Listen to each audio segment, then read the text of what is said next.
The poet Mary Oliver wrote, "The dream of my life is to lie down by a river and stare at the light in the trees, to learn something by being nothing a little while, but the rich lens of attention." Really being intentional, paying attention to creation around us.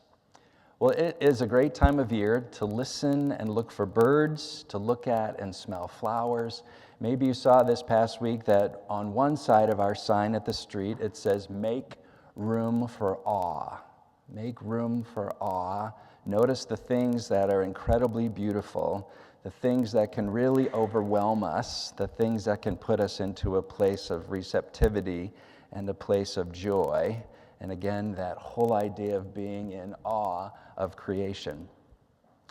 One of you shared a bird app with me this spring. Some of you might have bird apps. This one's called Merlin. If you turn it on, it listens to the birds that are singing around you and identifies those birds with a photo, and you can follow up to learn more about that particular bird.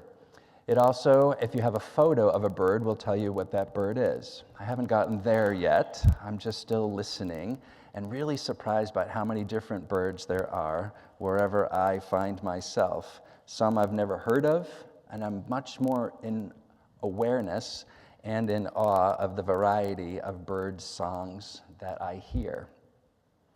I do take a lot of pictures of flowers, not setting up tripods, but real quick snapshots.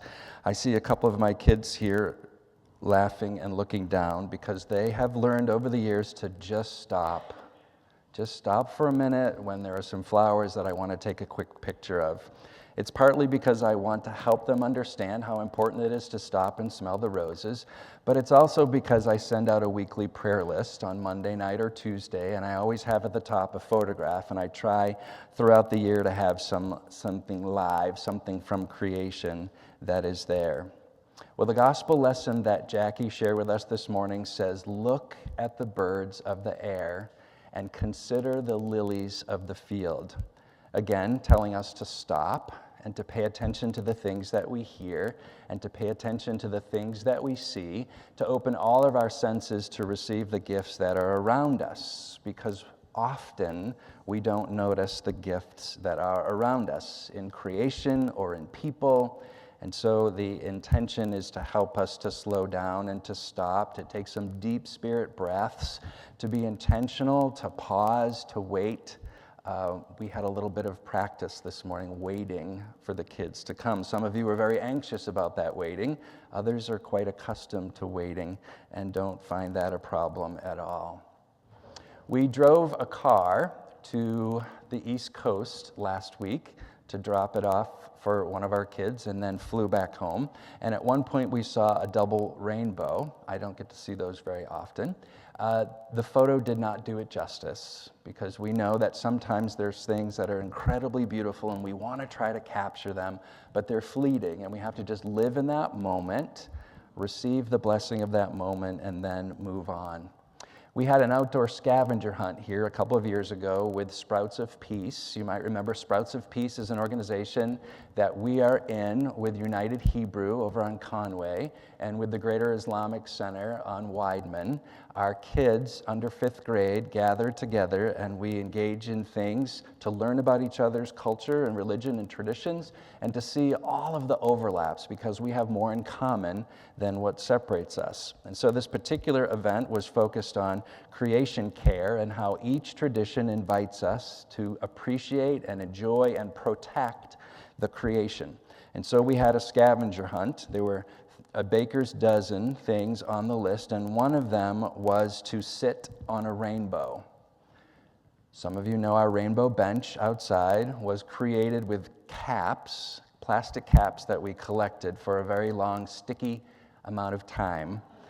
And that bench was finally created. And so we said, sit on a rainbow, and the kids really had to think, what does it mean to sit on a rainbow?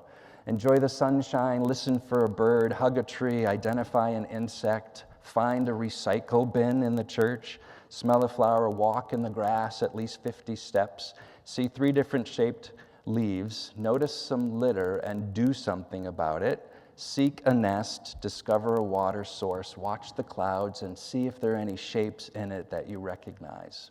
Encouraging our children to notice the things that are right in front of them, and also to feel empowered to do something when the creation is being disrespected.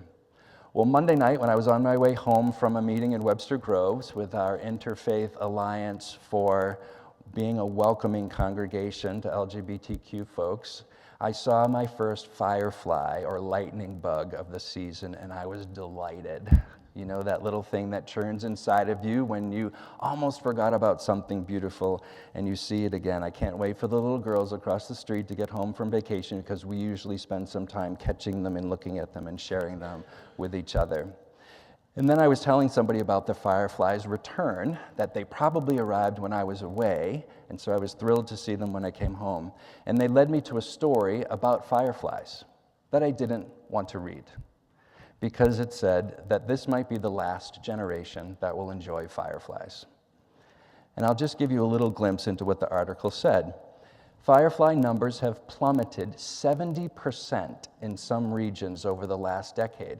Scientists are pointing to a perfect storm of threats: habitat destruction, pesticide use, and artificial light that disrupts their mating signals. And so these glowing beetles, which have survived over 100 million years, are now disappearing faster than researchers can study them. Sobering, disappointing, not something I really want to pay attention to, not something I want to let in. I would much rather keep that fact and keep that science out of my mind, my body, my spirit. But thinking about fireflies and thinking about growing up and enjoying them reminded me of some other things that I loved, that I got a little taste of again when I was in New England and the East Coast last week. Seagulls. Some of you might not like them. Some of you maybe have been pooped on by them like I have, but it's good luck, I'm told. Every time I get pooped on, people say, "You're going to have some great luck soon." It happens.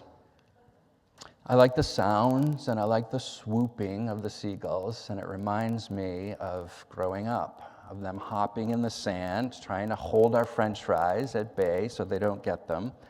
But I was delighted when, right before I got on the bus to get to the airport at LaGuardia, 3 seagulls came and landed right in front of me, and so I quickly took a picture of them, and they swooshed away.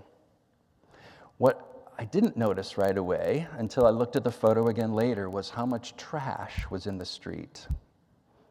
And I remembered that all week when I was in New York taking photos of beautiful things, there were other things in the frame that I wanted to crop out. We saw this turtle pond. I've never seen so many turtles before. And every photo I took had bottles floating or trash floating, and I had to try to get the angle just right and crop them out.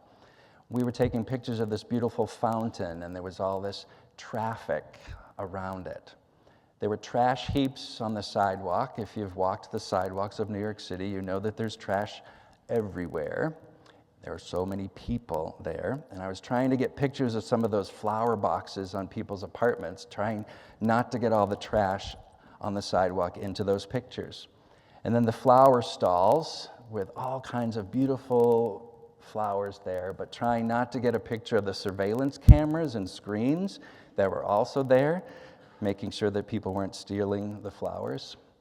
Recognizing that there's beauty, but there are also challenges to take care of what we've been given, challenges and threats to the things that we enjoy, to the gifts of creation. And so our son took us to Central Park, to a particular garden within the park. Some of you maybe have been to the conservatory garden. It's kind of sunken and separate from the rest of the park. And you can't have loud music in there, and you can't have yoga classes in there, and you can't be on anything that has wheels unless you're needing some support to get around. No pets, except if they are helping you to thrive in life. But this little oasis amongst the park with quiet and with beauty galore. My camera was snapping all kinds of photos. And the gospel lesson echoes. The gospel lesson echoes. Look at the birds of the air. Consider the lilies of the field. If you tell yourself those things repeatedly, it kind of calms you down. Consider these things that God has made, these things that don't have to work, these things that are beautiful and free and out there in the world for us to notice and to take care of, and to make sure that the world around will continue to receive these gifts over and over again.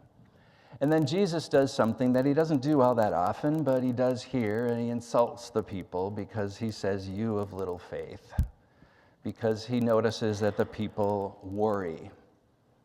I've heard from a couple of you that you worry. You worry about each other. You worry about the news. You worry about people who are hungry and thirsty. You worry about the way that people are mistreated. You worry about brokenness and war and famine. You worry about votes that might be happening today or tonight or tomorrow, votes that happened yesterday. Worry is something that we tend to do, and Jesus invites us not to be so worrisome, but to focus on the things that we can change, the things that we can affect, the things that we can impact. And so our children talked about where we put our seeds, where we put our energy, where we put our time, where we put our blessings, where we put ourselves, to try to put ourselves in places and our gifts and resources in places that will make a difference, in places that will grow, in places that will become fruitful. And the scripture story is actually inviting us to another truth, is what do we do with information when it comes in? Even when the information that we receive is not information that we appreciate, not information that we want. When I told you that I read that story about the fireflies disappearing, that's not something I want to keep. That's not a story I want to hold. But if I don't hold it, if I don't allow it to go into good soil, if I don't allow that story to impact me, then I won't be part of a solution. I won't be part of something that might change the tide or might focus on something else that it's not too late to save, something else that's not too late to focus on. Today, we are focusing on creation care and our responsibilities around it. There's an opportunity in a few moments to hear a mission moment about plastics, to watch a film in the Heritage Room. Whether you've prepared yourself to be a part of that or not, it's not too late to sign up for that. You'll hear an invitation about that in a minute. To think long and hard about how we can be a part of solutions, how we can be a part of environmental justice. You heard me earlier say love of neighbor, love of children, love of creation. For a while, for a season, our United Church of Christ had that as a slogan. We called it the three great loves: love of neighbor, love of children, love of creation. In 1982, Dolly Burwell was a lead organizer for a 6-week nonviolent action campaign against the dumping of toxic waste in Warren County, North Carolina. Dolly Burwell, 1982, maybe you've heard of her. Over 500 protesters were arrested during this watershed event that gave birth to environmental justice. She was a member of Oak Level United Church of Christ, and she and her pastor and the racial justice team in the United Church of Christ were a part of this that blossomed into focusing more about how we impact the earth and how we are called to care for the creation.